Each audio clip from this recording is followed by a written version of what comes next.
చాలా మంది ఈ బల్లారాధన ప్రభు ఆ రాత్రి ఇచ్చాడని రాత్రి చేసుకునేవారు చాలా మంది ఉన్నారు. రాత్రి బల్లారాధన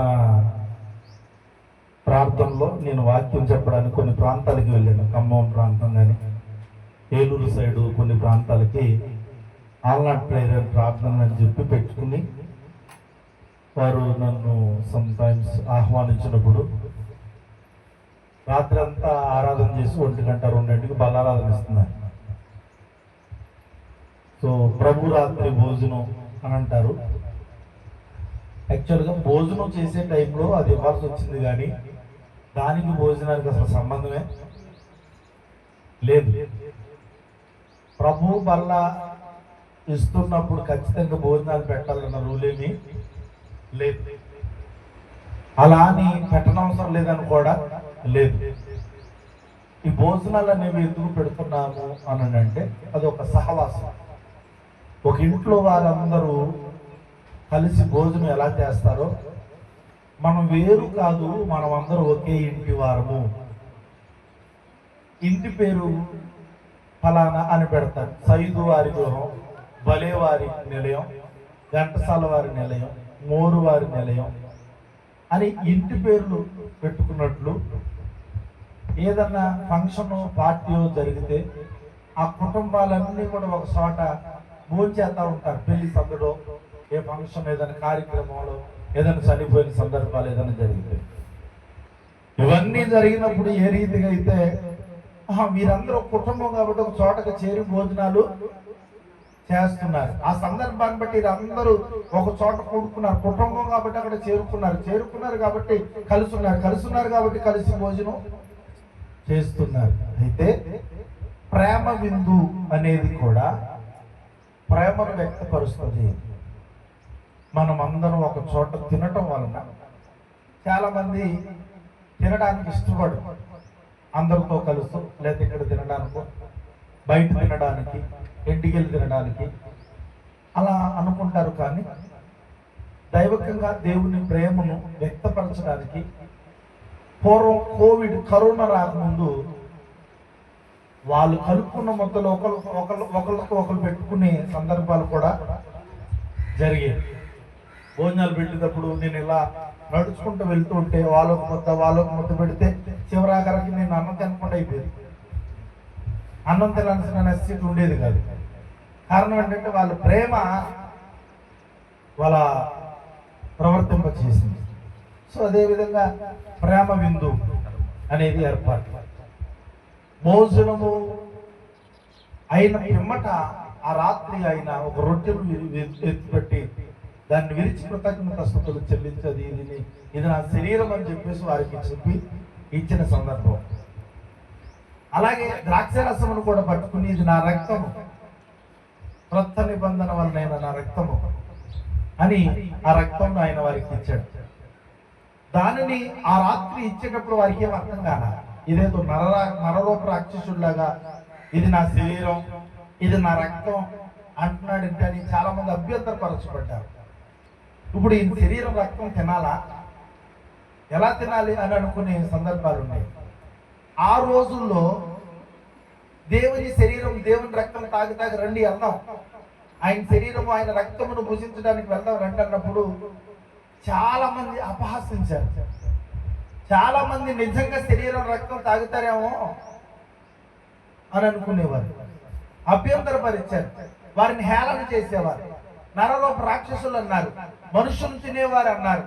కానీ అది దేనికి సూచనగా ఆయన చేశాడో అనేది అది తదనంతరం ఆయన శిలువ మీదకి ఎత్తబడిన తర్వాత తెలిసింది. హల్లెలూయా. సో కాబట్టి ఎన్నో అపనిందలు, ఎన్నో అవమానాలు ఈ శరీరమును, ఈ రక్తమును గురించి వారు పడ్డారు ప్రారంభ క్రైస్తవ సంఘ జీవితాల్లో. కనుక ఇది దేని కొరకు సూచనగా ఉన్నదో, ఈ దేని కొరకైనా దేవుడు మనకి ఇచ్చాడో మనందరికీ తెలుసు. యాక్చువల్గా పాత నిబంధన కాలంలో అయితే పాప పరిహారార్థ బలి అని ఉండేది. బలులు చాలా ఉండేవి. అపరాధ పరిహారార్థ బలి, పాప పరిహారార్థ బలి, సమాధాన బలి, ఇలాగ దహన బలి, ఇలా బలులు పలు రకాలుగా ఉంటే ఆ బలులన్నిటికీ సూచనగానే యేసుక్రీస్తు ప్రభు వారిగా అన్నిటికీ కూడా ఆయన ఒక్క బలి అర్పణ ద్వారా మనకి ఈ రోజున దేవునితో సమాధానం పరిచాడు. అసలు ఈ రోజున బలం తీసుకోబోతున్నాం, ఈ రోజున శరీరమును తినబోతున్నాం, ఈ రోజు ఆయన రక్తమును త్రాగబోతున్నాం. చాలా మంది చాలా సులువుగా వాటిని తీసేసుకుంటారు, చాలా మంది దాన్ని చాలా సింపుల్ గా ఊహించుకుంటారు, చాలా మంది అనాలోచనగాను అజాగ్రత్తగాను క్షమించబడకుండా ఒప్పించబడకుండా మారు మనసు లేకుండా అది మన శరీరమును గుర్తిస్తున్నామని వివేచన లేకుండా దాని యొక్క విలువలు కూడా కలిగి తెలియకుండా మనం కూడా దానిలో ఆచారముగాను అలవాటుగాను ఎలా పడితే అలాగాను మారు మనసు లేకుండాను ఒక తీర్మానం లేకుండాను నేను పశ్చాత్తాపడుతున్నాను, ఇప్పటి వరకు జరిగినవి తప్పే, నేను తప్పుగా చేశాను, అవి అలా జరుగునందుకు నేను ఎంతో బాధపడుతున్నాను, ఎంతో చింతిస్తున్నాను, ఇక్కడి నుంచి వాటి జోలికి వెళ్ళను, ఇక్కడి నుంచి అలా చేయను, ఇక్కడి నుంచి అలా ఉండను, నేను నూతన వ్యక్తిగా మాట్లాడాలకు తీర్మానముతో కాకుండా ఇష్టానుసారముగా బలలో చేతులు పెట్టి అయోగ్యముగాను అవహేళనగాను చేతులు పెట్టి వారు కూడా ఈనాటి దినాల్లో లేకుండా పోలేదు. ఇవి ఎంతటి ఇప్పుడు యేసుక్రీస్తు ప్రభు వారు కేవలం ఆయన రక్తమును చిందించారు, ఆయన శరీరమును సాళ్ళగా దుర్నించబడ్డారనే దాని కొరకే మనం వింటున్నాం. కానీ దీనికి ముందు హెబ్రీలు దేవుని ప్రజలైన ఇశ్రాయేలీలు ఎన్ని బలులు అర్పించేవారో.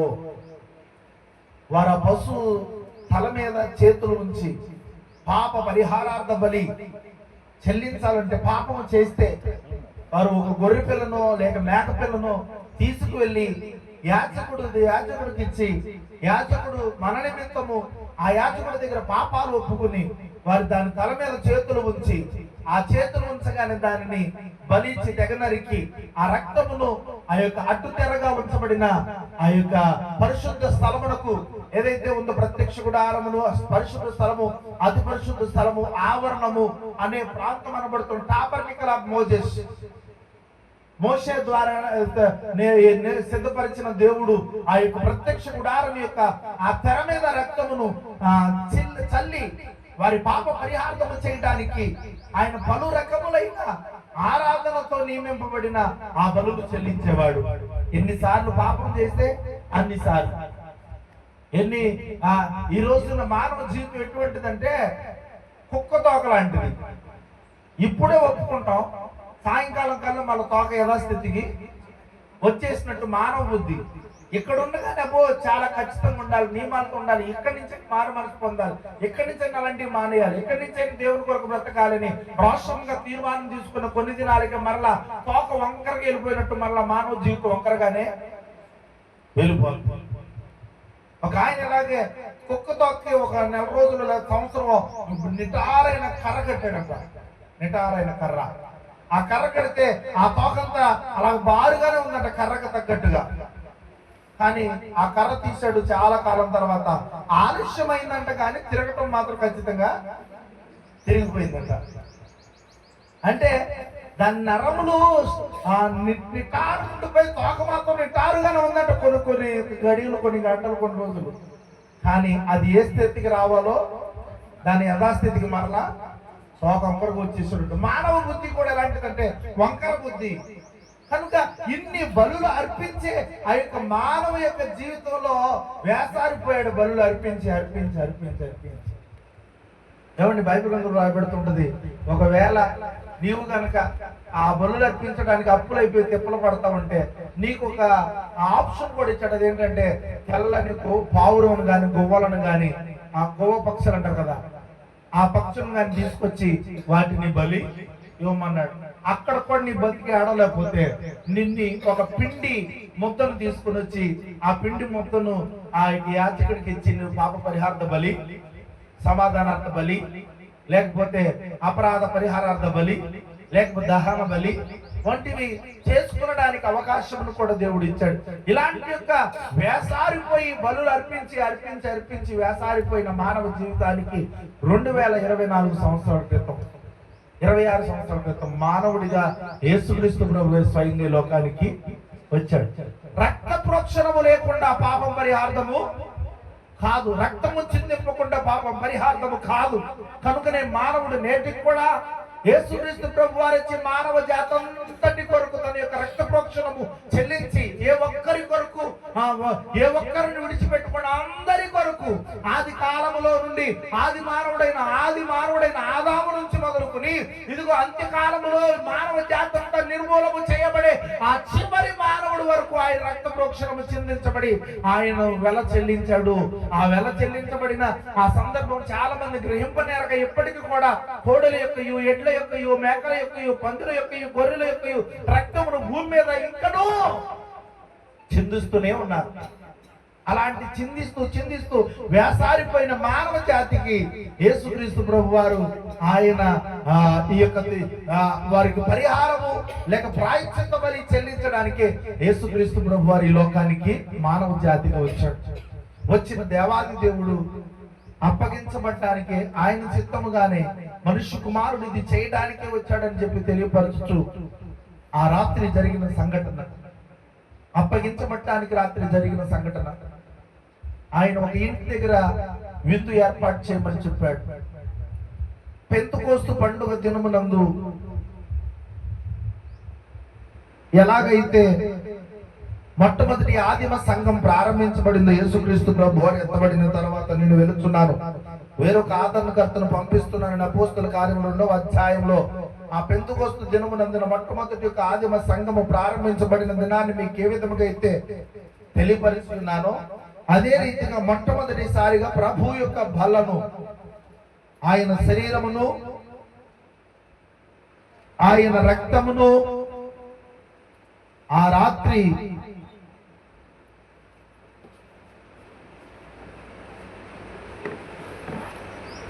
ఇచ్చిన రోజు ప్రారంభించబడిన గడియ ఇది. అక్కడి నుంచి ఆయన చేసి అని ఉంటున్నాడు, దీనిని కొనసాగించమన్నాడు, నన్ను జ్ఞాపకము చేసుకొనుచు దీనిని చేయుడు అన్నాడు. ఇది మరొక చేయమన్నాడు, నీవు పోయే వరకు ఆయన వచ్చే వరకు దీనిని చేయమన్నాడు. యేసుక్రీస్తు ప్రభు వారు సిలువలో వేయబడక ముందు ఆ అప్పగించబడే రాత్రి ఆయన ఒక ఇంటి దగ్గర బస చేసి చివరి రోజు క్రైస్తవ విశ్వాసం అత్యంత ప్రభావితము చేసే రోజుగా ఆయన నిర్మితం చేశాడు. ఆ రోజు జరిగిన ప్రతి సంఘటన మన జీవితాలను మార్చగలిగిన శక్తి కలిగినదిగా ఉంది. అది కేవలం చరిత్ర మాత్రమే కాదు, కానీ ప్రియమైన దేవుని బిడ్డలారా, మన జీవితంలో మనం జీవించాల్సిన సత్యముగా మనకు అగపడుచున్నదనే విషయాన్ని తెలియజేస్తున్నాను. మనం ఈ సందర్భాన్ని జ్ఞాపకం చేసుకోవడం ద్వారా ఒక ఆధ్యాత్మికమైన సత్యాలు గ్రహించవచ్చనే విషయాన్ని తెలియజేస్తున్నాను. ఆ రాత్రి ఈ బల్లారాధనను ప్రారంభించిన రోజు, ఆ రాత్రి ఈ సంస్కార ఆరాధనను ప్రారంభించిన రోజు, ఆ రాత్రి ఏదైతే మనం శరీరం అనబడుతున్న రొట్టెను, రక్తం అనబడుతున్న ద్రాక్షరసమును మనము ఈ రోజు తీసుకుంటున్నామో అది ప్రారంభించబడిన రోజు. ప్రియమైన దేవుని బిడ్డలారా, ఆయన ప్రేమించిన శిష్యులకు ఆయన చివరి భోజనం సిద్ధపరిచాడు. వారితో చివరిగా భోజనం చేశాడు కలిసి. మీ అందరికీ తెలుసు, ఆ రాత్రి యేసుక్రీస్తు ప్రభు వారు చెబుతున్నాడు, మీలో ఒకడు నన్ను అప్పగించబోతున్నాడు అని చెప్పబడిన సంగతి కూడా ఆ రాత్రి జరిగింది. యేసుక్రీస్తు ప్రభు వారు తన ఏర్పరచుకున్న తనకు అత్యంత ప్రియమైన శిష్యులతో కలిసి ఆఖరి భోజనం వారు చేస్తున్న సందర్భం అది. బైబిల్ గ్రంథంలో లూకా సువార్త 22వ అధ్యాయం 16వ వచనంలో యేసుక్రీస్తు ప్రభు వారు తన ప్రియమైన శిష్యులతో ఆఖరి యొక్క చివరి భోజనం చేయాలని కోరుకున్నారు. అది చూడండి 22:16గా లూకా సువార్తగా చదువమ్మా. అది దేవుని రాజ్యంలో నెరవేరు వరకు ఇక ఎన్నడను దానిని భుజింపునని మీతో చెప్పుచున్నానని వారితో చెప్పి వారి గిన్నె ఎత్తుకుని కృతజ్ఞతాస్తుతులు చెల్లించి మీరు దీనిని తీసుకుని మీలో పంచుకునుడి. ఇక మీద దేవుని రాజ్యము వచ్చే వరకు నేను ద్రాక్షరసము త్రాగనని మీతో చెప్పుచున్నానను. పిమ్మట ఆయన ఒక రొట్టెను పట్టుకుని కృతజ్ఞతాస్తుతులు చెల్లించి దానిని విరిచి వారికిచ్చి, ఇది మీ కొరకు ఇవ్వబడుచున్న నా శరీరము నన్ను జ్ఞాపకము చేసుకొనుటకు దీనిని చేయుడని చెప్పెను. ఆ ప్రకారమే భోజనమైన తరువాత ఆయన గిన్నెయు పట్టుకుని, ఈ గిన్నె మీ కొరకు చిందించబడుచున్న నా రక్తం వలన క్రొత్త నిబంధన, ఇదిగో నన్ను అప్పగించు వారి చెయ్యి నాతో కూడా ఈ బల్ల మీద ఉన్నది. చాలు. మనం ఒక 16 వచనాన్ని కనుక పరిశీలన చేసుకుంటే, అది దేవుని రాజ్యములో నెరవేరు వరకు ఇక ఎన్నడను దాన్ని భుజింపనని మీతో చెప్పుచున్నానని వారితో చెప్పి. హల్లెలూయా. ఎప్పుడు వరకు అంటండి? దేవుని రాజ్యము వచ్చే వరకు. ఇది ఆఖరి భోజనం చెబుతున్నాడు మీతో. మరలా ఎప్పుడు భోజనం చేస్తానంటే దేవుని రాజ్యం వచ్చిన తర్వాత. ఎప్పుడది? గొర్రె పిల్ల మహోత్సవ పెండ్లి విందులో, ఆ పరలోక రాజ్యములో సింహాసనాసీనునిగా, ఇదిగో దినమున ఆ యొక్క దేవుని యొక్క సింహాసనం ఎదుట దేవుని యొక్క రాజ్యములో అక్కడ భోజనము చేయబడే ఆ ప్రక్రియను గురించి తెలియజేయబడిన సందర్భాన్ని తెలియజేస్తున్నాడు. ఆ భోజనములో ఆయన ప్రభు బల సంస్కారాలను స్థాపించారు. ఆయన అంటున్నాడు, రొట్టెను తన శరీరముగా, ద్రాక్షరసాన్ని తన రక్తముగా ప్రకటించి, ఇది నా జ్ఞాపకార్థముగా చేయుడి. హల్లెలూయా, హల్లెలూయా. ఎలా చేయమంటున్నాడండి? ఇది నా జ్ఞాపకార్థముగా చేయుడి అని చెప్పుచున్న మాటను మనం చూస్తున్నాం. కాబట్టి నా ప్రియమైన దేవుని బిడ్డలారా, ఈ సంఘటన కేవలము ఆచారము, అలవాటు కాదు గాని మన పాపాల క్షమాపణకు దేవునికి శాశ్వత సంబంధానికి ఒక ద్వారముగా ఈ కార్యక్రమాన్ని ప్రభు ఆనాడు నాంది పలికారు, ఆనాడు స్థాపించారు. హల్లెలూయా, హల్లెలూయా. అది దేవునితో మనకొక సంబంధానికి ప్రతీకగా ఉంది. దేవుని సంబంధానికి, దేవునికి మనకి ఈ రోజున దేవుని బలలో పాల్గొనబోతున్న మనం చూడండి, చాలా సార్లు మనం ఎలా అంటామంటే, ఇదిగో ప్రియులరా, నేను బ్లడ్ ఎవరికైనా డొనేషన్ చేసామనుకోండి, బ్లడ్ డొనేషన్ చేసినప్పుడు ఏమంటామంటే, నా రక్తం ఇచ్చాను అనుకోండి, నా రక్తం నీలో ఉంది అని అంటూ ఉంటాం. ఏమంటా ఉంటాం? నా రక్తం నీలో ఉంది అంటూ ఉంటాం.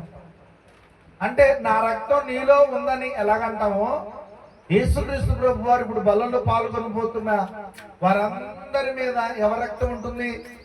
యేసు రక్తం ఉంటుంది. హల్లెలూయా, హల్లెలూయా. కాబట్టి ప్రియమైన దేవుని బిడ్డలారా, ఈ రోజున దేవుని రక్తము మనలో ప్రవహిస్తుంది.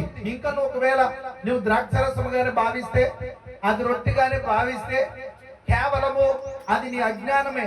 ఇది నువ్వు భుజిస్తుంది దేనినంటే దేవుని శరీరాన్ని, రక్తాన్ని నీవు త్రాగుతున్నావు, భుజిస్తున్నావు. చూడండి, గమనించండి. ఇప్పటికీ ఒకవేళ దేవుని శరీరము కాకుండా రొట్టెగాని నువ్వు భావించిన ఇష్టానుసారముగా ఒకవేళ తినేస్తూ త్రాగిస్తున్నావేమో, అజ్ఞానముతో ఉండి వివేచించట్లేదేమో. ఇది ఏమీ సింపుల్ గా రాలేదు. ఓడకనే ఏదో లోక సంబంధమైన ఆచారములు, అలవాట్లు చేసినట్టు ఇది అలవాటుగా, ఆచారముగా దేవుడు నిర్ణయము చేయలేదు.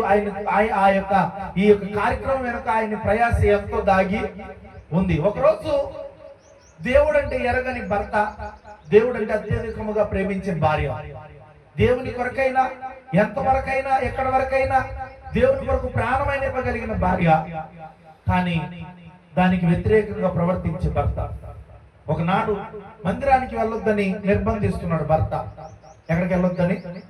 మందిరానికి వెళ్ళకు, వెళ్తే ఊరుకోను అని చెప్పిస్తున్నాడు. ఈ మధ్య కాలంలో సహోదరి ఆ సంఘంలో పొలపరు బ్రాంచ్లో నూతనముగా మారిన వారు ఎక్కడికో బయటకు వెళ్ళి మారే వారి కుటుంబాన్ని చూసి నేను చాలా ఆశ్చర్యపోయాను. మీరు దేవుని కలిగి రక్షణలోకి మార్చబడ్డారా? మీరు దేవుని ఎరిగి రక్షించబడ్డారా అని అంటే అవునండి అని చెప్పేసి అన్నారు. అయితే ఆమె సాక్షి చెప్పింది ఏంటి అని అంటే, ఈమె చర్చికి వెళ్తేనట, చర్చి దగ్గర నుంచి కొట్టుకుంటూ ఈడ్చుకుని, రోడ్డు మీద బరబర ఈడ్చుకుని ఇంటికి తీసుకెళ్ళేవాడట. అలాంటి కొట్టిన సంఘటనలు ఎన్నో ఉన్నాయట. ఒక్కొక్కసారి ఏది పడితే తీసేస్తే తలకాయ పగిలిపోయి రక్తసిక్తమైపోయిన సందర్భాలు ఉన్నాయట. ఒకనాడైతే శుక్రవారం ఉపవాస ప్రార్థనకి వెళ్తే బయట కుర్చీ మీద కూర్చుని రాని ఇది వస్తే దాని అంతు చూస్తానని చెప్పేసి బయట కూర్చుంటే పిల్ల ప్రాణాలతో ఇంటికి వెళ్ళేదట. భయంకరంగా హింసించబడింది, భయంకరంగా గాయపరచబడింది.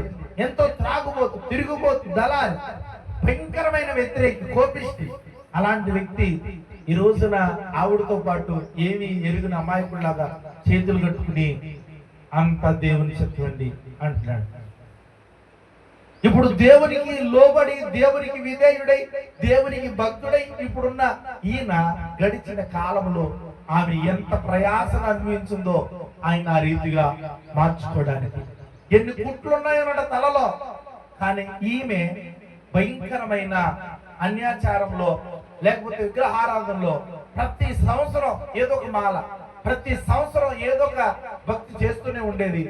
ఆమె అసలు మారిందంటే పొలపొరలోనే ఎవరు నమ్మనంత విధానం కలిగిన వ్యక్తి ఆమె.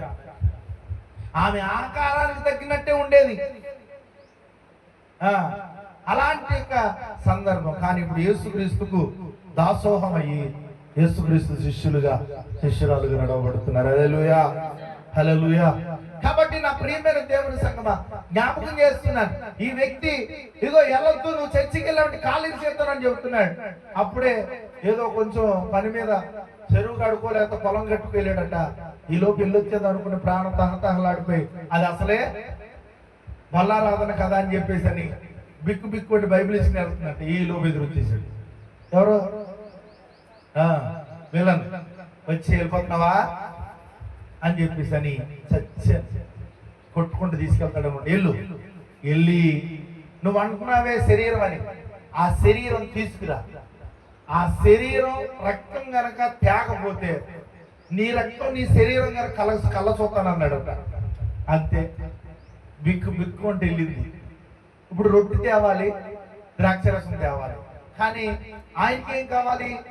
నేనంటున్న శరీరం, నేనంటున్న రక్తం కావాలని చెప్పేసి అని ఆమె ఏం చేసిందంటే అక్కడ అది తినడానికి బదులుగా ఏడ్చి ఏడ్చి ఏడ్చి ఏడ్చి ఆమె ఆయన కొట్టే దెబ్బలు, లేకపోతే హింసించే బాధలు, లేకపోతే ఆ దేవుని కొరకు పాటుపడే సందర్భాన్ని ఆమె కన్నీరు కార్చి తెగేడ్చి విలపించి దేవుని సన్నిధిలో అయితే ఈ రోజున ఆఖరి రోజు ఖచ్చితంగా చంపేస్తాడని చెప్పి ఆ రొట్టెని అలాగే పట్టుకుని తీసుకుని వెళ్ళిపోయి ఆ భర్తకు చూపించడానికి ఏది ఆ శరీరం, ఏది ఆ మాంసపు ముద్దేది అని చెప్పేసి అంటూ ఉంటే ఆమె భయంతో ఆ చేతులు గుప్పిడు చేసింది. ఆ చేతిలో రొట్టెకి బదులుగా మనిషి శరీరం మాంసపు ముద్ద ఉండడం చూసి వెంటనే గగురు పుట్టేసి ఆ వ్యక్తి మోకాల మీద పడిపోయి ఏంటి శరీరం తెచ్చావంటే శరీరమా అని చెప్పి ఆ చేతిలో చూస్తే అది రొట్టె కాదు, శరీరముగా మార్చబడుతుంది. చప్పట్లు కొట్టు దేవుని నామమున పరిశుద్ధం. అది శరీరముగా మార్చబడిన తర్వాత ఆ భర్త అప్పటి వరకు కోపిష్టి, హింసకుడు, దూషకుడు, హానికరుడు, చిత్రహింసలు చేసేవాడు, త్రాగుబోతు, దళారి అలాంటి వ్యక్తి మరుసటి వారం దేవుని సన్నిధికి వెళ్ళడం ప్రారంభించాడు. హల్లెలూయా, హల్లెలూయా.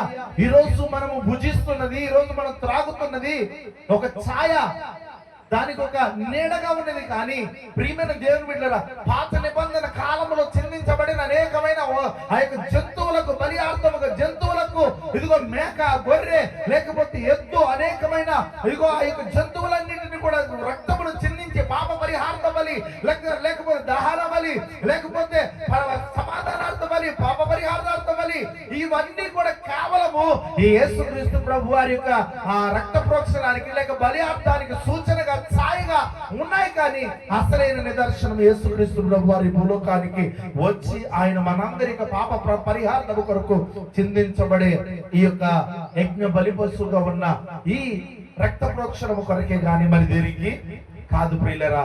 కాబట్టి మొట్టమొదటిగా యేసుక్రీస్తు ప్రభు వారు ఆ రాత్రి విధించిన ఈ నిబంధన, ఈ ప్రారంభించిన ఈ యొక్క బల్లారాధన, సంస్కారారాధన, ప్రభు యొక్క విందు, లేకపోతే శరీరము, ఈ రొట్టె, లేకపోతే రక్తము, ఈ ద్రాక్షరసం అనే ఈ ఛాయ ప్రియమైన దేవుని బిడ్డలారా మనందరికీ దేవునితో ఐక్యం కాబడ్డానికి.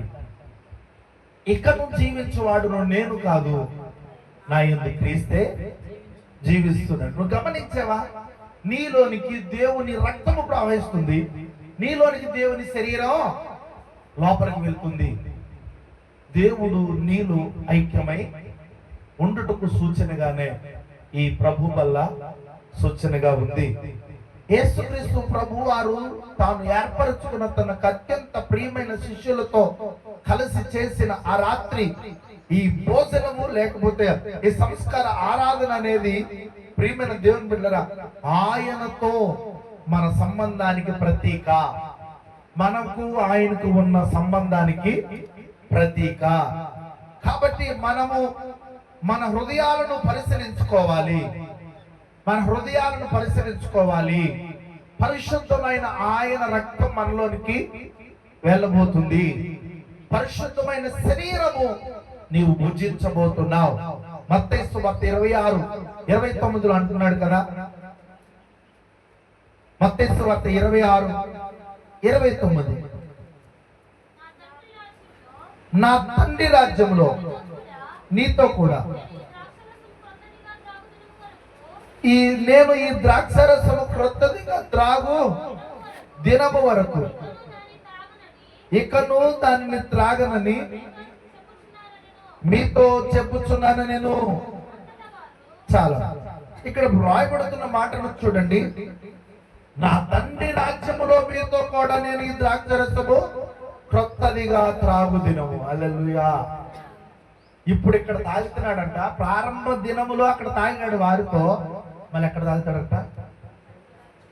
పరలోక రాజ్యంలో గొర్రె పిల్ల పెండ్లి వివాహ మహోత్సవంలో అక్కడ త్రాగుతానంటున్నాడు. ఇది ఇక్కడ మొదలెట్టి నువ్వు అక్కడ త్రాగేంత వరకు దీనిని చేయమన్నాడు. హల్లెలూయా. ఇది భూలోక సంబంధమైనది కాదు, ఎవరో పాదిరి గారు ఇస్తే వచ్చేది కాదు, లేకపోతే ఏదో పిలిపిత్ర సంఘంలో చేసే ఆచారం అలవాటు కాదు. కానీ ఇది మహత్బలమైనది, మహత్ ప్రభావము గలది, మహత్ పరిశుద్ధమైనది, మహత్ దేవుడే అనుగ్రహించిన గొప్ప ఈ యొక్క సంస్కార ప్రభు రాత్రి భోజనం. ఇది సామాన్యమైనది కాదు. హల్లెలూయా, హల్లెలూయా. దేవుడు ఇక్కడ చక్కని మాట అంటున్నాడు. దేవుడు జగత్తు పునాది వేయబడక మునిపే నిన్ను నేను ఏర్పాటు చేసుకున్నాను, మనతో కలిసి సహవాసము కోరుకుంటున్నాడు. దేవుడు తన తండ్రి రాజ్యంలోనట తనతో మనతో కలిసి భోజనం చేయాలని దేవుడు కోరుకుంటున్నాడు. ఇక్కడ భోజనం చేశాడు వారితో, ఇక్కడ త్రాగాడు ద్రాక్షరసం వారితో. మరలా నేను అక్కడ మీతో చేయాలనుకుంటున్నాను. నీవు ఇక్కడ ఉండిపోవడానికి కాదు పిలువబడింది, ఇక్కడ ఉండిపోవడానికి కాదు, ఆయన వెళ్ళే స్థలములో కాకుండా వేరొక స్థలములోనికి వెళ్ళడానికి కాదు నీకు బాప్తిస్మం ఇచ్చింది. ఆయన ఉండే స్థలములో కాకుండా వేరే స్థలములో ఉండడానికి కాదు నిన్ను పరిశుద్ధపరిచింది. ఆయన ఉండే స్థలములో కాకుండా ఆయన యొక్క భోజన విందులోను ఆయన యొక్క మహోత్సవములు ఆయన జరిగించే మహోత్సవములో ఉండకుండా వేరే చోటన అంగలార్చే, కన్నీరు కార్చే, విలపించే, కేకలు వేసే, గగ్గోలు పెట్టే ప్రాంతంలో ఉండడానికి కాదు నిన్ను ప్రత్యేకపరిచి సంఘములో ఏర్పాటు చేసింది. నిన్ను దేవుడు ఒక ప్లాన్, ప్రణాళిక నీ పట్ల కలిగి ఉన్నాడు. ఇక్కడ నువ్వు భుజించే ఈ యొక్క రక్తము శరీరము, ఇక్కడ త్రాగే ఈ రక్తము మరలా పరలోక రాజ్యంలో దేవునితో కూడా చేయాలి. హల్లెలూయా, హల్లెలూయా. కాబట్టి ప్రియమైన దేవుని బిడ్డలారా, దేవుడు మన పట్ల ఆశపడుతున్నాడు. మనము ఆ ప్రభు బల్లను గౌరవంతో పరిశుద్ధతతో స్వీకరిస్తున్నామా? మనము నిజంగా క్రీస్తు ఏకత్వములో ఉన్నామా? క్రైస్తవ జీవితం దేవుణ్ణి బయట వెతకడం కాదు, కానీ ఆ క్రైస్తవ జీవితం ఎక్కడ వెతకాలంటే మన హృదయంలో, మనలోనే వెతకాలి. చాలాసార్లు జ్ఞాపకం చేశాను, దేవుని రాజ్యం ఎక్కడో బయట లేదు, అది మనలోనే ఉంది. నా యేసు రాజ్యం అందమైన రాజ్యం, అందులో నేను నివసింతును, సూర్య చంద్రులు అగ్గార లేని రాజ్యం, ప్రభు ఏస్తే వెలుగై ఉన్న రాజ్యం, అవినీతియే ఉండని రాజ్యము, ఆకలి తప్పి కళ్ళు లేని నిత్యరాజ్యం, ఇక కరువు కష్టం వ్యాధి బాధ లేని రాజ్యం, ఇక లంచం మోసం మోహం ద్రోహం లేని రాజ్యం. హల్లెలూయా. ఆయన రాజ్యంలో ఏమన్నట? కరువు ఉండదట, కష్టం ఉండదట, వ్యాధి ఉండదట, బాధ ఉండదట, ఇక లంచం మోహం ద్రోహం మోసం ఏమి ఉండవట ఆయన రాజ్యంలో. మరి నీ హృదయంలో అవి లేకుండా ఉన్నాయా? నీ హృదయం మన ఆలయంలో ఆయన ఉండాలనుకుంటున్నాడు. నీ హృదయంలో అవి లేకుండా ఉన్నాయా? మాంసం ముద్దగా నీలో ప్రవహిస్తున్నాడు, ఆయన రక్తముగా నీలో ప్రవహిస్తున్నాడు. మరి నీ రాజ్యం అనబడుతున్న నీ హృదయంలో ఆయన రాజ్యం, అది నీ రాజ్యం కాదు. నీ హృదయమున ఆలయం అని నీవు ఎరుగువా? నీ హృదయంలో నేను నివసించకూర్చున్నానని నీవు ఎరుగువా? నీ హృదయం అనేది నాదని నీవు ఎరుగువా? నీ హృదయంలో నివసించడానికి నేను ఏర్పరచుకున్న ఆలయము కనుక నీ హృదయం అనే ఆలయంలో నీవు పాడు చేసిన నేను నిన్ను పాడు చేస్తాను. హల్లెలూయా, హల్లెలూయా. కాబట్టి ప్రియమైన దేవుని బిడ్డలారా, క్రైస్తవ జీవితం ఎక్కడో బయట కాదు, ఎక్కడో నీలోనే నీవు వెతుక్కోవాలి. ప్రియమైన దేవుని బిడ్డలారా, ఆయన మనలో నివసించే జీవితం, ఈ సత్యాన్ని మనం గ్రహించినప్పుడే మన జీవితం ఖచ్చితంగా మారు మనసుకు తగిన ఫలాలు ఫలిస్తుంది. లేని ఎడల ఆ ఫలాలకు వ్యతిరేకమైన ఫలాలు మాత్రమే ఫలిస్తుంది. కాబట్టి ఈ యొక్క సమయంలో వాక్యం అంటున్న నా ప్రియ సహోదరి సహోదరుడా, క్రైస్తవ జీవితం, క్రైస్తవ మారు మనసుకు తగిన జీవితం బయట లోకంలో వెతుకుతున్నామేమో, బయట ప్రపంచంలో వెతుకుతున్నాము కాదు. దయచేసి నీలో నుంచి అది ఉత్పన్నం కావాలి. బైబిల్ గ్రంథంలో పౌలు భక్తుడు అంటాడు, నేను పూర్వం హింసకుడును, దోషకుడును, హానికరును, అనేక రకాలుగా అనేక మందిని హింసించి బాధించిన వాడిని. ఇప్పుడైతే హల్లెలూయా, చాలా మంది సౌలు దగ్గరికి వచ్చి, సౌలా నువ్వు సౌలువేనా, నువ్వు ఎలా మారిపోయావండి అని అడిగితే, అయ్యలారా అమలారా, నువ్వు సౌలుని కాదు, క్రీస్తు తన ప్రేమ చేత తన స్వరక్తం ఇచ్చి నన్ను కడిగి తన పాదముల చేత తన ప్రేమతో నన్ను వాడుకుంటున్నాడు, నేను సౌలును కాదు పౌలును అని తన సువార్తను ప్రకటించగలిగిన మార్పు తన కలిగి ఉన్నాడు. ఈ రోజున నూతన వ్యక్తిగా చేంజెస్ నీలో కావాలి. క్రీస్తు రక్తం నీలో ప్రవహిస్తుంది, క్రీస్తు శరీరము నీలో ఉత్పన్నమవుతుంది, క్రీస్తులో నీవు మమైక్యము కావాలి, ఐక్యము కావాలి, ఏకము కావాలి, ఒకటిగా మార్చబడాలి. క్రీస్తు నీలో ఒక క్రియాత్మకమైన కార్యములు జరగనారంభించాలి. దాని కొరకు నీవు శరీరమును రక్తమును నువ్వు తాగి భుజిస్తున్నావు. కేవలం వచ్చి సింపుల్ గా చేతులు పెట్టేసి, లేకపోతే మారు మనసు లేకుండా, పశ్చాత్తాపం లేకుండా, క్షమాపణ లేకుండా, తీర్మానం లేకుండా, ఆ వాటి జోలికి మనకి వెళ్ళడం అనే ఒక ప్రత్యేకత లేకుండా, లేకపోతే దేవుని కొరకైనా ఒక ప్రత్యేకమైన జీవితం జీవించడానికి ఆయన శిష్యులు అత్యంత ప్రేమించే శిష్యులకు ఆయన వారికి ఇచ్చి ఉన్నాడు కదా. నీవు ఇప్పుడు భోజనం చేస్తున్నావు అంటే, ఇక్కడ నువ్వు బలలో పాల్గొంటున్నావు అంటే, అత్యంత శిష్యులలో ప్రేమ కలిగిన వారిలో ఒకరు నువ్వు సింపుల్ గా వచ్చేసి నువ్వు రక్తమును శరీరం తినేసి తాగేట్లా, నువ్వు ప్రేమించే శిష్యులలో ఒకరివి. దేవుడు మనకి ఈ గొప్ప ధన్యత ఇచ్చాడు. అదే రాత్రి యేసుక్రీస్తు ప్రభువారు మరొక ఆశ్చర్యకరమైన సంఘటన జరిగింది. ఏంటంటే, సృష్టికర్త అయిన యేసు తన శిష్యుల పాదాలను కడిగాడు. దేవుడే మానవుని పాదాలు పట్టుకుని పాదాలు కడిగాడు. ఇది సాధారణమైన పని కాదు. పరలోకం నుంచి దిగొచ్చిన దేవుడే పనికిరానోడు మానవుడి పాదాలు కడిగాడు. అది దాసుని పని. ఈ కార్యము ద్వారా యేసు మనకు ఒక గొప్ప పాఠాన్ని నేర్పించారు. వినయము, తగ్గింపు స్వభావం మనలో ఉండాలి.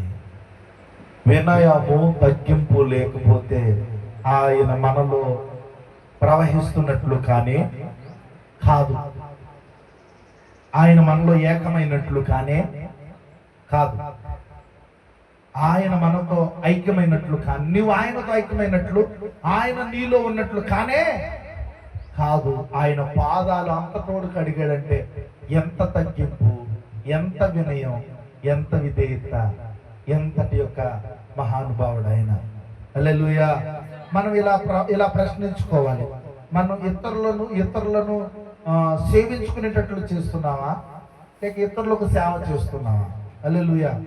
మీకు ఈ మధ్య కాలంలో సంఘము అనే యొక్క దాని గురించి చెప్పేటప్పుడు నేను చెప్పాను, సంఘ పెద్దలు అంటే గ్రామ పెద్దలకు వ్యవహరించి పెత్తనాలు చేస్తున్నారు, సంఘ పెద్దలైనా, సంఘ కాపరైనా, సంఘ సేవకుడైనా, సంఘంలో ఎవరైనా, ఎంత పెద్దోడైనా నీకు ఇష్టమైతే సేవ చెయ్యి. అంటే పెద్ద లేక పరిచారకుడు లేకపోతే మరొకటి అనే పేరు మనకు వచ్చిందంటే నువ్వు చేయవలసిన పరిచర్య అంతా నువ్వు చేయడానికే నియమించబడ్డావని అర్థం. అది యేసుక్రీస్తు ప్రభువు అంతటోడే పరిచారము చేయించుకునడానికి రాలేదు, పరిచర్య చేయడానికే వచ్చానన్నాడు. అందుకే ఆయనంతటోడే ఎంత తగ్గించుకుని పరిచర్య చేశాడు.